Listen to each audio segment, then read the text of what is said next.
શ્રી ગણેશાય નમઃ. મિત્રો, હું છું કિરણ. આપણી યુટ્યુબ ચેનલ આવો સત્સંગમાં આપ સૌનું સ્વાગત છે. મિત્રો, આજે આ વિડીયોમાં આપણે સાંભળશું રવિવાર સ્પેશિયલ મા ચામુંડા માતાજીના વ્રતની કથા મહાત્મય. જો આપને આ વિડીયો પસંદ આવે તો લાઇક, શેર, સબસ્ક્રાઈબ જરૂર કરજો. મિત્રો, મા ચામુંડા માતાજીના વ્રતનું મહાત્મય ઘણું અદ્ભુત છે. પૂર્વકાળે આ ચામુંડા માતાજીનું વ્રત પરમપિતા બ્રહ્માજી, ભગવાન વિષ્ણુ તથા ઇન્દ્ર આદિ દેવતાઓએ પણ કરેલું છે. આદ્યશક્તિ માં ચામુંડા સ્વરૂપે પ્રગટ થયા દૈત્યોનો સંહાર કરીને પૃથ્વી, સ્વર્ગ અને પાતાળને ઉગાર્યા હતા. શાસ્ત્રો જેને સૌ વાહના રૂપે સ્વીકારીને ગુણગાન ગાય છે. એવા માં ચામુંડાનું અતિ પાવન, ચમત્કારિક અને તત્કાળ ફળ આપનારું વ્રત જે કોઈ નર નારી કરે છે એના સર્વે મનોરથ સિદ્ધ થાય છે. દુઃખ દારિદ્રતા મટે છે. આ વ્રત કોઈ પણ ભાઈ બહેન કરી શકે છે, કોઈ પણ વર્ણના કરી શકે છે, કારણ કે આ તો માં જગતજનનીનું વ્રત છે. આમાં કોઈ પણ ભેદભાવ હોતો નથી. માની કૃપા દરેક જીવ પર સદૈવ રહે છે.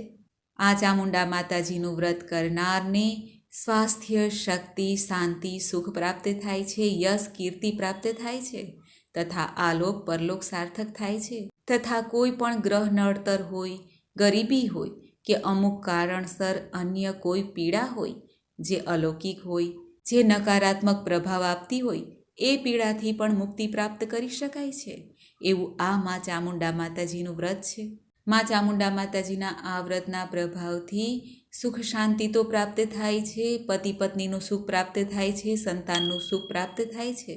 આ ઉપરાંત ઉજ્જવળ કારકિર્દી, જ્વલન, સફળતા પણ પ્રાપ્ત થાય છે. સર્વ મનોરથ સિદ્ધ થાય છે.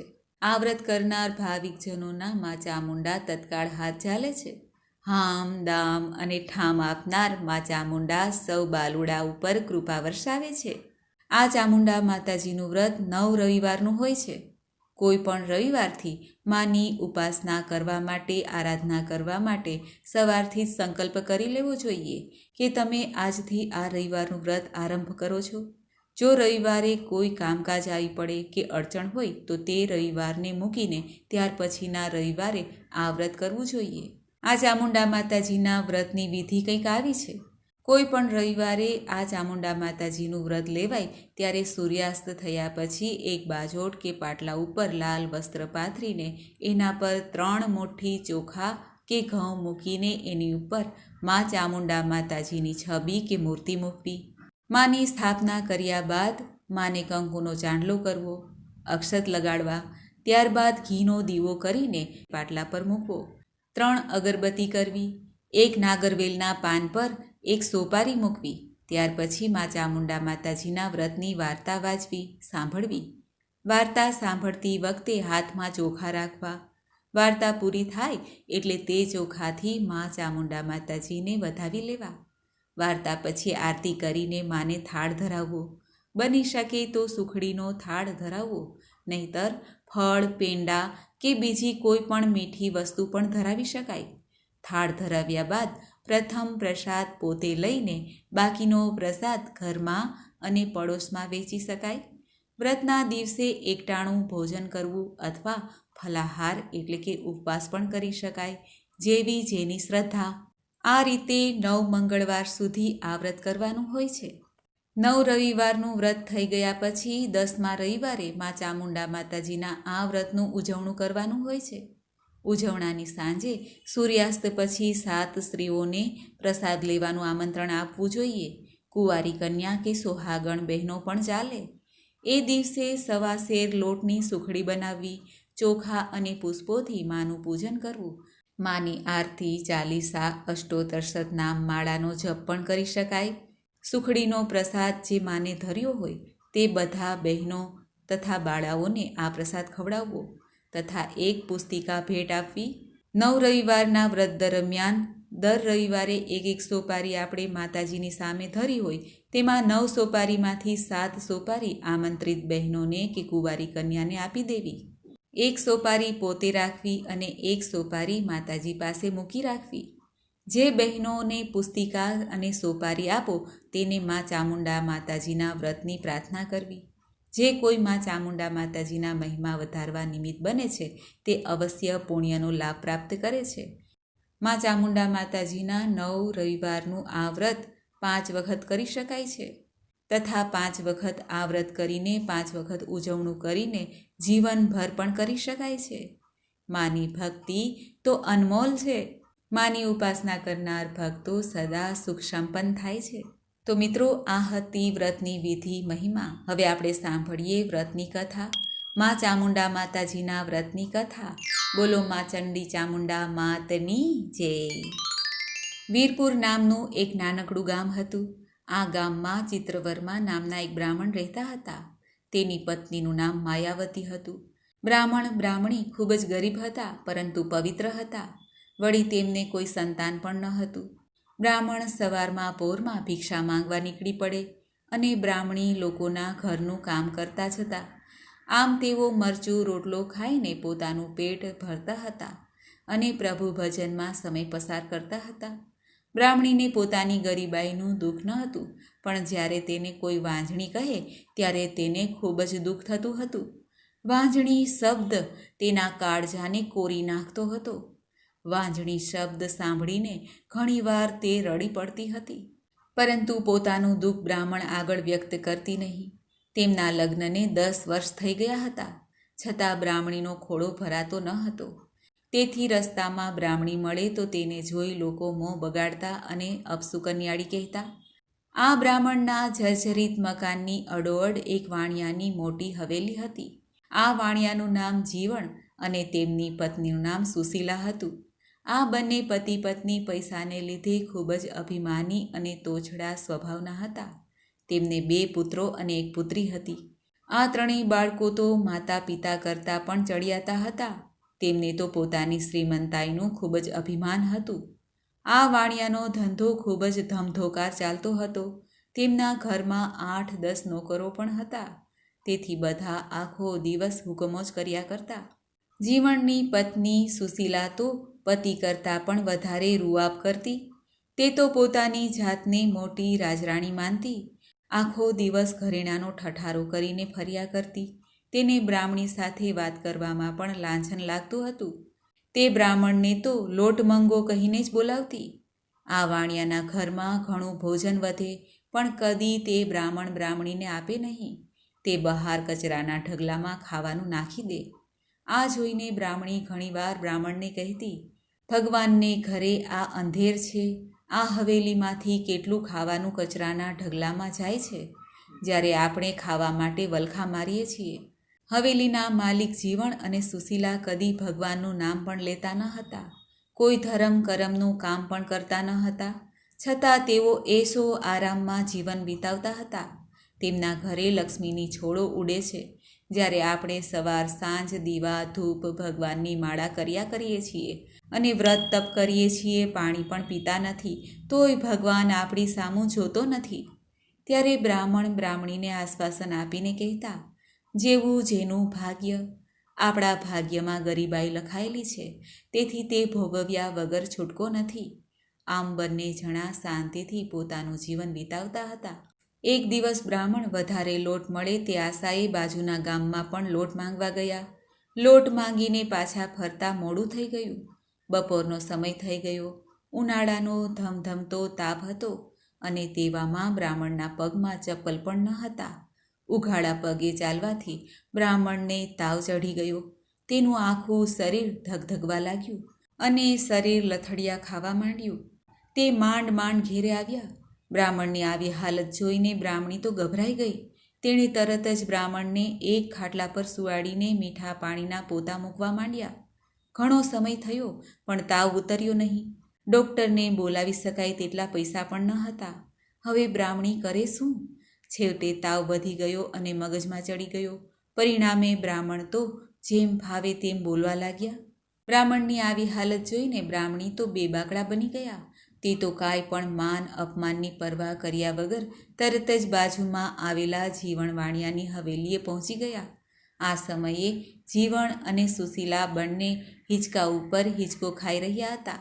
બ્રાહ્મણી તો બંનેની સામે પહોંચી ગયા અને 2 હાથ જોડીને પૈસાની માંગણી કરવા લાગ્યા. અને બ્રાહ્મણી કહેવા લાગ્યા, મારા પતિને આજે મગજમાં તાવ ચડી જવાથી જેમ ભાવે તેમ બકવાસ કરે છે. તેમના માટે ડૉક્ટર બોલાવવાનો છે. મારી પાસે તો કાંઈ પૈસા નથી. તમે થોડી મદદ કરો તો સારું. બ્રાહ્મણી પોતાની વાત પૂરી કરે એ પહેલાં સુશીલા શેઠાણી તાડુકી ઉઠ્યા અને બોલ્યા, તારો ધણી કાલે મરતો હોય તો આજે મરે, અને આજે મરતો હોય તો અત્યારે મરી જાય. અમે કાંઈ ભિખારાઓ માટે પૈસા નથી કમાતા. ચાલી જા અહીંથી. આમ કહીને બ્રાહ્મણીને કાઢી મૂકી. બ્રાહ્મણી તો આવા અપમાનજનક શબ્દો સાંભળીને હિપતાઈ જ ગઈ. તે તો ચોધાર આંસુએ રડવા લાગી. આ વાણિયાની હવેલીની બહાર આવતા એક વયોવૃદ્ધ વાણંદ મળ્યા. તે થોડું વેધ્યું જાણતા હતા. ઘરમાં થોડા ઘણા ઓસડિયા પણ હતા. તેણે બ્રાહ્મણીને હવેલીમાંથી રડતી આવતી જોઈને કહ્યું, કેમ બહેન, શું કામ રડો છો? ત્યારે બ્રાહ્મણીએ તેને બધી વાત કરી. ત્યારે વાણંદ બોલ્યા, ઘેર જાઓ બહેન, હું હમણાં જ થોડા ઓસડિયા લઈને આવું છું. ચિંતા ન કરો, બ્રાહ્મણને જરૂર સારું થઈ જશે. આમ કહીને વાણંદ તો પોતાને ઘેર ઉપડ્યા. પોતાની નાની એવી બેગમાં થોડા ઘણા ઓસડિયા લઈને બ્રાહ્મણને ઘેરે આવી પહોંચ્યા. પછી તેણે ઓસડિયાને એક પથરા પર ઘસીને બ્રાહ્મણને પીવડાવ્યા. પછી તે આખી રાત બ્રાહ્મણ પાસે બેસી રહ્યા. મધરાત થતાં બ્રાહ્મણનો તાવ ઉતરી ગયો. વાણંદ દાદાએ પોતાના અનુભવ જ્ઞાનના આધારે કહ્યું, બ્રાહ્મણને તો ઉગ્ર જ્વર લાગે છે. 15 દિવસ સુધી તેમને કોઈ ખાવાનું આપતા નહીં, માત્ર મગનું પાણી જ આપજો, અને 15-20 દિવસ સુધી પથારીમાં આરામ કરવા દેજો. તેમને ક્યાંય બહાર જવા દેતા નહીં. બ્રાહ્મણીના માથે તો આ સાંભળીને આભત તૂટી પડ્યું. છતાં તે બ્રાહ્મણને હિંમત આપતા બોલી, નાથ, તમે જરા પણ ચિંતા ન કરશો. તમારા બદલે હું ગામમાં લોટ માંગવા જઈશ. 15 દિવસ તો ક્યાંય નીકળી જશે. તમારે નિરાતે આરામ કરો. આમ કહીને બીજા દિવસથી બ્રાહ્મણી લોટ માંગવા નીકળી પડ્યા. તે બ્રાહ્મણના ખાટલા આગળ પાણી ભરેલો લોટો મૂકીને ચાલવા લાગ્યા. બપોર સુધીમાં તેને લોટ મળ્યો. તેમાંથી તેણે અડધો વેચી નાખ્યો અને તેમાંથી મીઠું, મરચું અને મગ લઈને ઘેરે આવ્યા. પછી તરત જ પતિ માટે મગ બાફી દીધા અને પોતાને માટે રોટલો ઘડવા બેઠા. તે સમયે એક ગંધાતી ગોબરી ડોસી જીવણ શેઠની હવેલીએ બૂમો પાડવા લાગી, ઓ ધર્મી શેઠ, આ ભૂખી ડોસીને કાંઈક ખાવાનું આપો. ભગવાન તમારું ભલું કરશે. ડોસીએ ઘણી બૂમો પાડી, પણ હવેલીમાંથી કોઈ બહાર આવ્યું નહીં. એટલે ડોસી તો ફાટક ઉઘાડીને અંદર ગઈ. આવી ગંધાતી ડોસીને હવેલીની અંદર આવતા જોઈને શેઠાણીનો પારો ઉપર ચડી ગયો અને તેઓ તો નોકર ઉપર બૂમબરાડા પાડવા લાગ્યા અને કહેવા લાગ્યા, તમે કોઈ ઘરનું ધ્યાન રાખતા નથી. આવી ગંધાતી ડોસી દરવાજો ખોલીને છેક અંદર આવી ગઈ. તેણે એક ખૂણામાં પડેલી લાકડી લઈને કૂતરાને હડસેલે તેમ ડોસીને નીકળ નીકળ એમ કહીને બહાર કાઢવા લાગ્યા. ડોસી તો હાથ જોડીને રોટલા માટે આજીજી કરવા લાગ્યા. પરંતુ સુશીલા શેઠાણી તો તેના પર ગાળોનો વરસાદ વરસાવવા લાગ્યા. પછી તેમણે તો લાકડી વડે ડોસીને બહાર ધક્કો મારીને કાઢ્યા અને દરવાજો બંધ કરી દીધો. સુશીલાનો રઘવાટ સાંભળીને રોટલા ઘડતી બ્રાહ્મણી બહાર આવી અને જોવા લાગી. તેણે જોયું કે એક ઘરડી ડોસી લાકડીના માંડ માંડ ટેકે બહાર ચાલી આવતા હતા. તેણે ડોસીને બોલાવીને પોતાના ઘરના ઓટલે બેસાડ્યા અને પછી તે ઘરમાં એક રોટલો, છાશ, મરચું લાવીને ડોસીને આપ્યા. ડોસી તો જાણે ખૂબ જ ભૂખી હોય તેમ આખો રોટલો ખાઈ ગઈ. પછી તેણે બીજા રોટલાની માંગણી કરી. બ્રાહ્મણી મૂંઝવણમાં મુકાઈ ગઈ, કારણ કે હવે માત્ર એક જ રોટલો પડ્યો હતો. જો હવે તે રોટલો પણ ડોસીને આપી દે તો તેના માટે કંઈ ખાવાનું રહે નહીં. છતાં તેણે પોતાના ભાગનો રોટલો લાવીને ડોસીને આપી દીધો. ત્યારે તે ડોસી તે રોટલો પણ ખાઈ ગઈ. પછી પેટ પર હાથ ફેરવતા બોલી, દીકરી, જેમ તે મારું પેટ ઠાર્યું તેમ માં ચામુંડા તારું પેટ ઠારશે. તું માં ચામુંડાના 9 રવિવારનું વ્રત કર. માં ચામુંડા તારી મનોકામના જરૂર પૂરી કરશે અને તને સુખ સમૃદ્ધિ આપશે. આમ કહીને ડોસીમાં તો બ્રાહ્મણીને આ ચામુંડા માતાજીના 9 રવિવારના વ્રતની વિધિ સમજાવીને પછી આશીર્વાદ આપીને લાકડીના ટેકે ચાલી નીકળ્યા. ડોસીમાં ગયા પછી બ્રાહ્મણી ઘરમાં આવી અને તેણે એક ગ્લાસ ભરીને પાણી પીધું. તેણે ખાધા જેવો ઓડકાર આવી ગયો. તેણે તો માં ચામુંડા માતાજીના 9 રવિવારનું વ્રત કરવાનો સંકલ્પ કરી લીધો. બીજા દિવસે રવિવાર હતો. બ્રાહ્મણીએ લોટ માંગીને અડધો લોટ વેચી દીધો. તેમાંથી મા ચામુંડા માતાજીની છબી, નાગરવેલનું પાન અને એક સોપારી લાવીને શ્રદ્ધાપૂર્વક વ્રત શરૂ કર્યું. તે જ રવિવારે રાત્રે જીવણ શેઠની હવેલી પર ધાડ પાડુઓ ત્રાટક્યા અને આખા ઘરની માલમત્તા લઈ ફરાર થઈ ગયા. સવાર થતાં જ વાણિયાને આ વાતની ખબર પડી કે આખા ઘરમાં અને પછી તો આખા ગામમાં હાહાકાર મચી ગયો. જેમણે વાણિયાને ત્યાં વસ્તુઓ ગીરો મૂકી હતી તેઓ પણ તકાજો કરવા લાગ્યા. બીજા રવિવારે વાણિયાના ધંધે સરકારી માણસોએ દરોડો પાડ્યો. પોલીસે ધંધાના ગોડાઉન અને હવેલી જપ્ત કરી લીધા. જીવણ શેઠને પોલીસ પકડી ગઈ ત્યારે શેઠાણી સુશીલા માથું કૂટીને રોવા લાગ્યા. ત્રીજા રવિવારે જીવણ શેઠનો મોટો દીકરો ઘરમાં જેટલી માલમત્તા વધી હતી તે બધું લઈને વાડી ચોડીને ઘર છોડીને ભાગી ગયો. ત્યારે જીવણ શેઠનો નાનો દીકરો આ મોટા દીકરાને શોધવા ગયો ત્યારે રસ્તામાં તેને અકસ્માત થયો. ગંભીર ઈજા થવાથી દવાખાનામાં દાખલ કરવો પડ્યો. આ બાજુ દીકરીને પણ અચાનક કોઢ ફૂટી નીકળ્યો. તેનું આખું શરીર ધોળું ધપ થઈ ગયું. આમ થોડા સમયમાં તો ભર્યું ભાદર્યું ઘર વેરવિખેર થઈ ગયું. લેણદારો આખો દિવસ તેના ઘરમાં આંટા મારવા લાગ્યા. સુશીલા તો આ બધું જોઈને ગાંડી થઈ ગઈ. ગાંડાની જેમ આખો દિવસ બકબક કર્યા કરે અને જે કોઈ આવે તેને પથરા મારવા લાગે. આ બાજુ બ્રાહ્મણી જેમ જેમ રવિવાર કરતી ગઈ તેમ તેમ તેની દશા વળતી ગઈ. તેનો પતિ વગર દવાએ સાજો થઈ ગયો. ફરી પાછો લોટ માંગવા નીકળી પડ્યો અને તેને હવે પહેલાં કરતાં પણ 4 ગણો લોટ મળવા લાગ્યો. તે ખપ પૂરતો લોટ રાખીને બાકીનો લોટ વેચીને અને તેના પૈસા ભેગા કરતો. 9 રવિવાર પૂરા થતાં બ્રાહ્મણીએ ભેગા કરેલા પૈસાથી બધી વસ્તુ લાવીને પૂર્ણ શ્રદ્ધાપૂર્વક વ્રતનું ઉજવણું કર્યું. મધરાત થઈ કે બ્રાહ્મણી પાસે સપનામાં પેલી ગંધાતી ગોબરી ડોસી આવી. બ્રાહ્મણી કંઈક બોલે તે પહેલાં ડોસીએ પોતાનું અસલ સ્વરૂપ ધારણ કર્યું. તે ડોસી બીજી કોઈ નહીં પણ સાક્ષાત મા ચામુંડા હતા.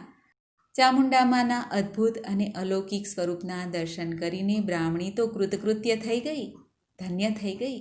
મા ચામુંડા બોલ્યા, હે દીકરી, તે પૂર્ણ શ્રદ્ધાપૂર્વક મારું 9 રવિવારનું વ્રત કર્યું છે. હું તારા પર પ્રસન્ન થઈ છું. તારા ઘરના જમણા ખૂણામાં ખાડો ખોદજે. તેમાંથી આટલું ધન નીકળશે કે તારી 7 પેઢીઓ ખાય તોય નહીં ખૂટે.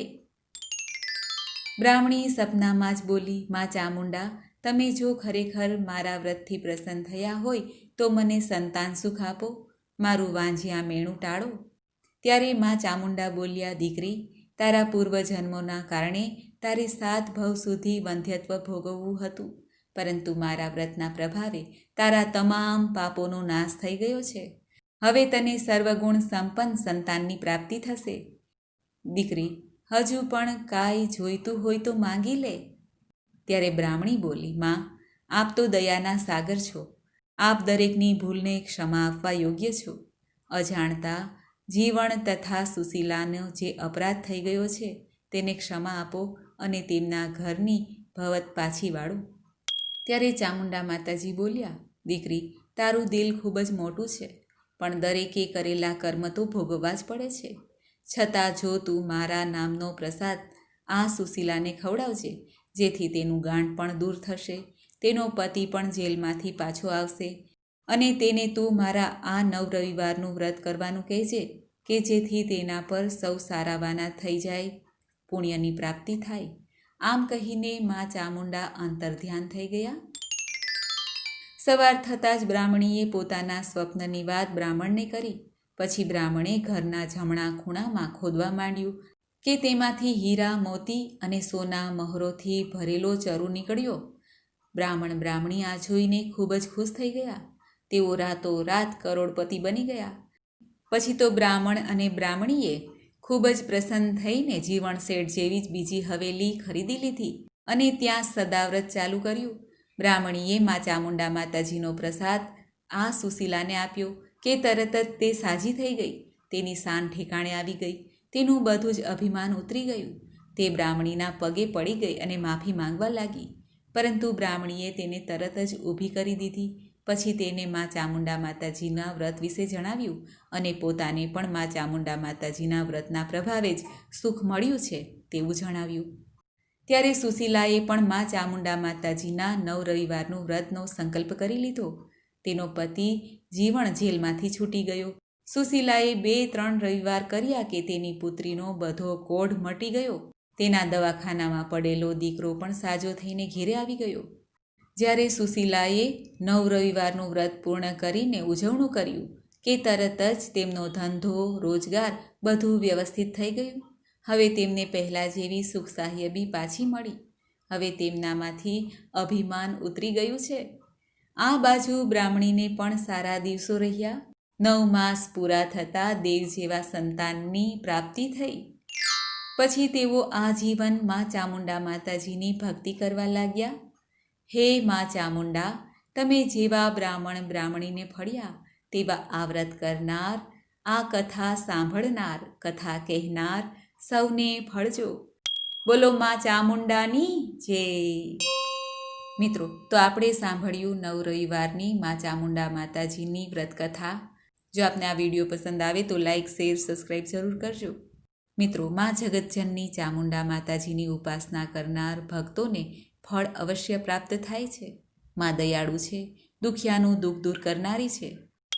ભક્તો કોણ છે, કયા ધર્મના છે તે ભોળી માં ક્યારેય પણ વિચારતી નથી. તેથી જ તો માને જગતજનની કહેવાય છે. ભોળી ભવાનીને ભજતા ભવસાગર તરશું. મિત્રો, મને આશા છે કે આપને આ વિડીયો જરૂર પસંદ આવ્યો હશે.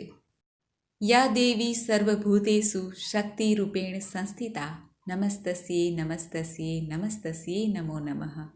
મા ભગવતી કલ્યાણી જગતજનની મા ચામુંડા દેવીને કોટી કોટી વંદન છે. મિત્રો, મને આશા છે કે આપને આ વિડીયો જરૂર પસંદ આવ્યો હશે. મને સાંભળવા માટે ધન્યવાદ. આપ સૌને મારા જય શ્રી કૃષ્ણ.